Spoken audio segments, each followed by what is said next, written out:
Hello YouTubers, Alaska Prepper here. I told you guys I was going to make something that's pretty cool.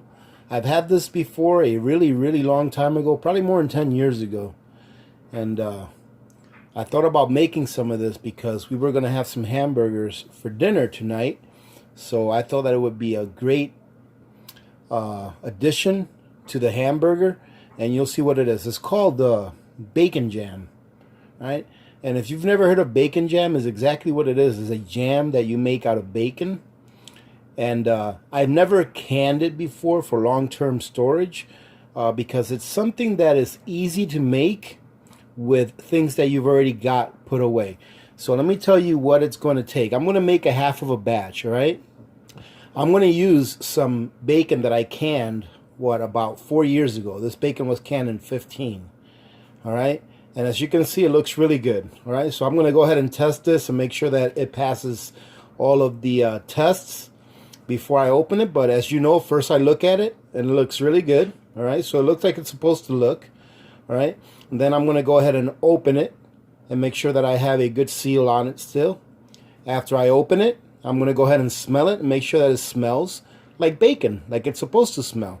If it smells something awful, I know there's something wrong with it, and I'm not going to eat it. If it passed those two tests, then the third test is I'm going to take a little taste of it and make sure that it tastes like it's supposed to taste. But the way it looks really good. All right, so I'm very certain that this is going to be a good product, even though it's 4 years old. I've heard some people say that you should never can bacon, but I've done it more than once, and it's come out good. And I've actually used some of the bacon from this same batch before. Nothing wrong with it, okay? So I'm going to start off with what looks like to be about 1 cup of bacon, all right? The next thing we're going to need is we're going to need about 1/4 of a large onion, okay? So I would say probably about 1/2 cup of onion cut into pieces, all right? And then we're going to need about, I would say, 3 tablespoons of regular sugar. And then we're going to need about I would say 2 teaspoons of molasses. Where did I put this? We're going to need 1 beef bouillon cube. We're going to need 1/2 teaspoon of black pepper. We're going to need a couple tablespoons of butter. I'm going to use some of the butter that I made up from that powdered butter from my last video. Okay, so once I've got the onions chopped up, all right, I'll go ahead and come back and I'll show you guys me putting all the ingredients into the pot and then what the next step is going to be. Okay, now ladies and gentlemen, some of these ingredients I've modified to use long-term storage. Like, for example, instead of using a beef bouillon cube, you can use beef broth, all right? You can use a cup of beef broth, all right? And instead of using regular sugar with molasses, you can use about 1/3 cup, or this is a half a batch. You can use about 1/6 of a cup, I would say then, of regular brown sugar, okay? And obviously you can use regular butter if you're going to, be making this with fresh ingredients. And for the onions, you could use dehydrated onions and then just hydrate them, all right? So all of this can be made with fresh ingredients, but I wanted to use long-term food storage stuff, all right? With the exception of the onion. The reason I'm using the fresh onion is because I have a whole bunch of onions. I found them on sale, and I bought a big bag, and I'm going to go ahead and chop them up and put them in the freezer, okay? So I'm going to go ahead and chop my onion up, and then I'm going to come back once I have everything ready to put in the pot, okay? Or actually, you know what? I'll show you guys me using this little gadget I got here. I got the little kitchen gadget here that chops things up easily. So I'll just put it on, I'll just speed it up so you guys can see, okay? So just a second.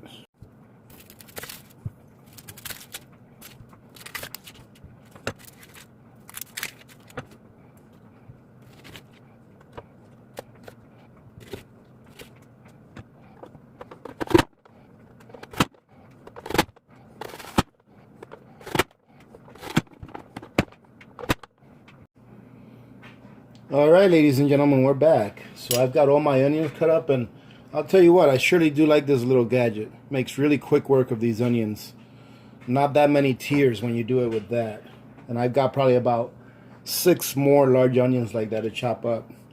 So I know that's not what the video is about, but when I find onions on sale like that, or carrots, which I like to use those things fresh, because I think they add a lot to the meals. And if they're on sale, you know, I like to chop them up like that, and then I like to freeze them in Ziploc bags. That way, whenever I want fresh onions or fresh carrots, I just grab the bag out of the freezer. If you guys want me to do a video the next time I have a batch of onions and carrots, let me know and I can, because there's a process that I do in preparing them for the storage that I think may be helpful to some people. And then again, some of you may already do this, so just let me know. I'll be more than happy to share that with you guys. I think my next batch is going to be a batch of carrots. Alright, ladies and gentlemen, so again, first thing we're going to do is we're going to put this bacon in there. Let me start my oven. I mean, not my oven, my stove. Just put it on low. Alright, so I looked at it. It looks really good. Okay, there's nothing funky growing in there, nothing that doesn't look the way it's supposed to look. Okay, so now what I'm going to do is I'm going to open it. I'm just going to find my seal here, and hopefully you guys can hear the hiss. Let's see.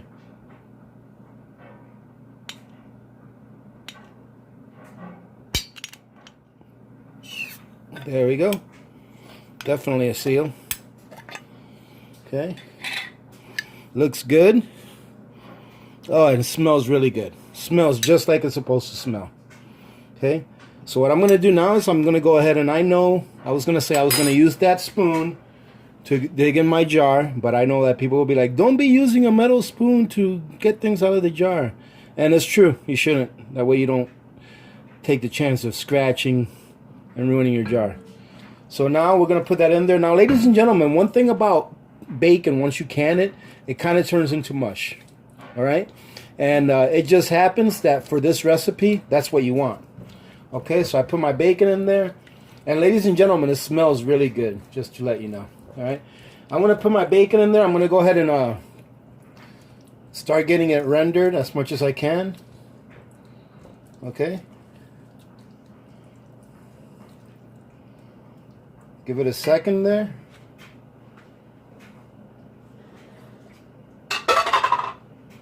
There we go.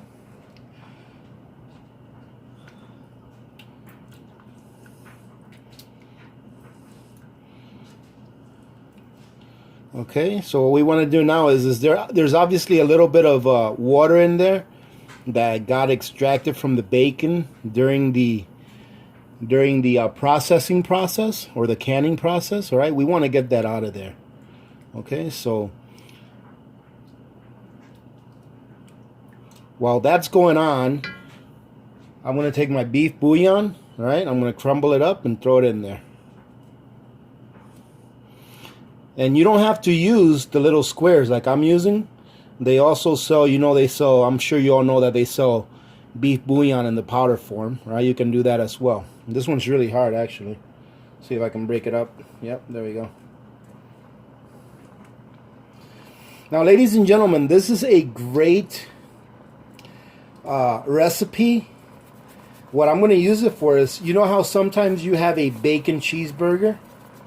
Well, instead of putting actual bacon on top of the burger, you can use this bacon jam to put on top of the burger. It's already got your bacon and it's got your onions in it. All right. Now, don't ask me if you can make it with any other vegetables. Like, I can see some people asking, can we make this with like mushrooms and things like that? I've never made it with anything else other than just onions. All right, and when this is done, it's going to actually look like jam, believe it or not. All right, so we're just going to work this until the water gets down a little bit. All right, and then I'll start adding my other ingredients. All right, so let me go ahead and speed it up for you guys. That way you don't have to wait until all of this is diluted or thickened up.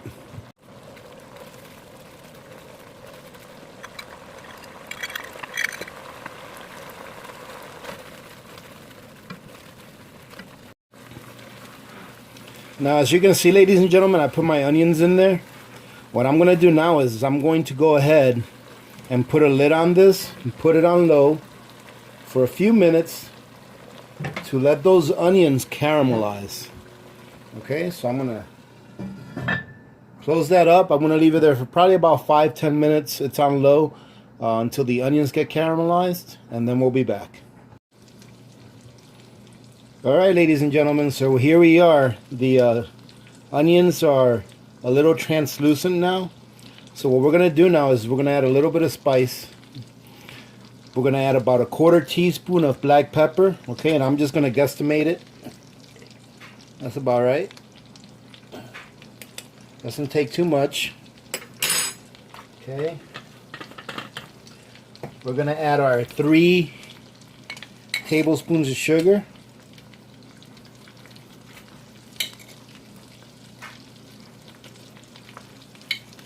Let's just put 2.5. There you go. Yeah, that looks good. Well, let's see. Where's my cover for this? Right here. And we're going to add about a teaspoon or so of molasses. Not a lot. That's about right. There you go. I love molasses, by the way. It's one of my favorite things. Uh-oh. AP made a mess. Give me a second, ladies and gentlemen. Go wash this off.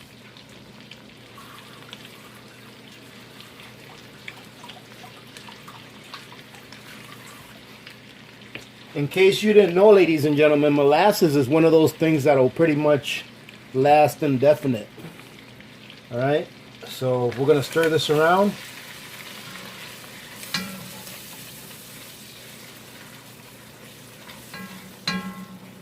Oh, it's starting to smell really good. Okay, you can see how the color's changing a little bit because of that molasses. Alright, now what we're going to do is we are going to add a 1/2 cup of water. Okay, and we're going to let that get rendered down again. I'm going to go ahead and add my butter as well.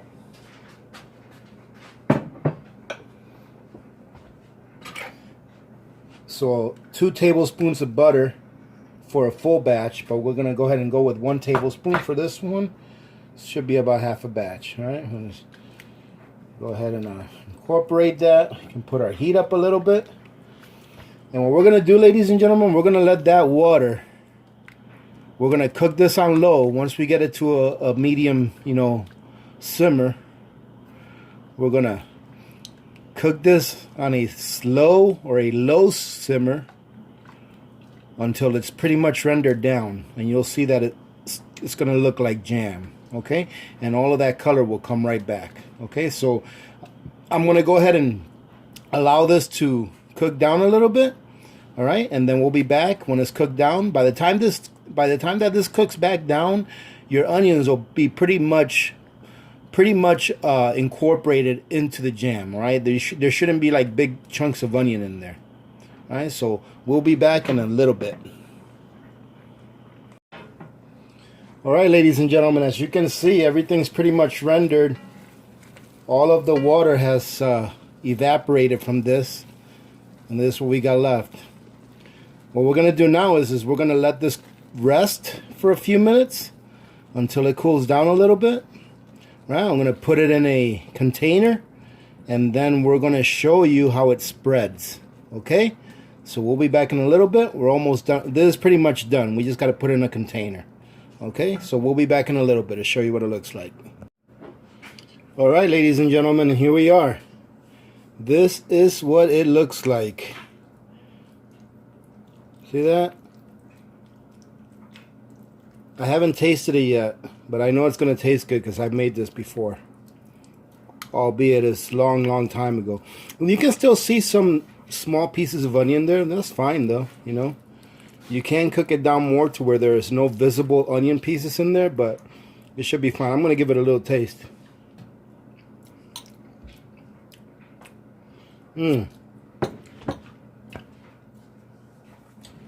Ladies and gentlemen, let me tell you what. If you've never had that before, you really need to try that. I know it sounds kind of weird, like bacon jam, but it's delicious.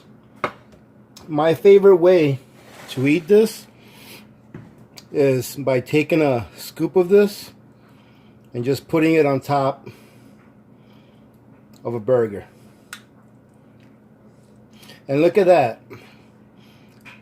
I only made a 1 cup serving, and look at how far that would go. This would definitely be enough to top anywhere between 6 to 8 burgers. Right? And this is one of the things that you can do, ladies and gentlemen, with your long-term food preps. Everything that I used in this recipe are things that we can store for long-term. All right, to include the bacon. As you can see, that the bacon that I used here is 4 or more years old. All right, and put it on your burger, top it off, and you're good to go. All right, so I'm gonna enjoy this. This is my dinner tonight. I hope that's okay with you guys. All right, so yeah, ladies and gentlemen, I hope that you enjoy this recipe. I hope you try it. You can see how easy it was for me to make this. Now, you don't have to use bacon that you pressure cooked. All right, you can go ahead and buy a pound of bacon at the store. You know, thick cut bacon, even regular thin cut bacon would work, in my opinion. Okay, would work because the end result is going to be a jam, just like you see there. All right. It didn't take too long to make it. All right. The longest you had to do was wait for the water to evaporate once you put it in there. And some of you may ask, why did I add that additional half cup of water in there? What that did was it allowed the onions to break down even more. Okay. And it allowed everything to come together and kind of like become one. All right, because look at this. This is very, very nice. The consistency is very nice. Once you put this in the fridge, and you definitely want to store this in the fridge, whatever you haven't eaten, it should last you about a week, week and a half, I would say, before I would consider not eating it anymore. Okay? Maybe a little longer depending on how cold you keep your fridge. But what I'll do with this is I'll put a little bit of wrap on top of that, get all the air out of it, and put it in there. And as I want more of it, we can take more out. Another great way to eat this is by taking some cabbage and frying up some cabbage and then throwing a couple of scoops in there with the fried cabbage. Very, very good. All right. So yeah, very easy to make. It adds a lot. And you know what? I think this is a great little thing to do if you have friends coming over for a barbecue or something. A lot of people probably have never heard of bacon jam. You're like, hey, you want some bacon jam on that burger? They're going to be like, what? Bacon jam? And you'll be like, yeah, try this. And I'm telling you, this will be a winner. Okay. All right, ladies and gentlemen, that's it. I hope you enjoyed this video. I hope that you guys can come up with some ideas of things that we can use our long-term food storage for in case we do find ourselves in a situation where we have to use our long-term food storage. And we can make recipes like this that will not only satisfy our nutritional needs, but that will also satisfy our taste buds, all right, and keep us from getting any kind of food fatigue, especially for kids. All right, that's why I'm a big proponent of having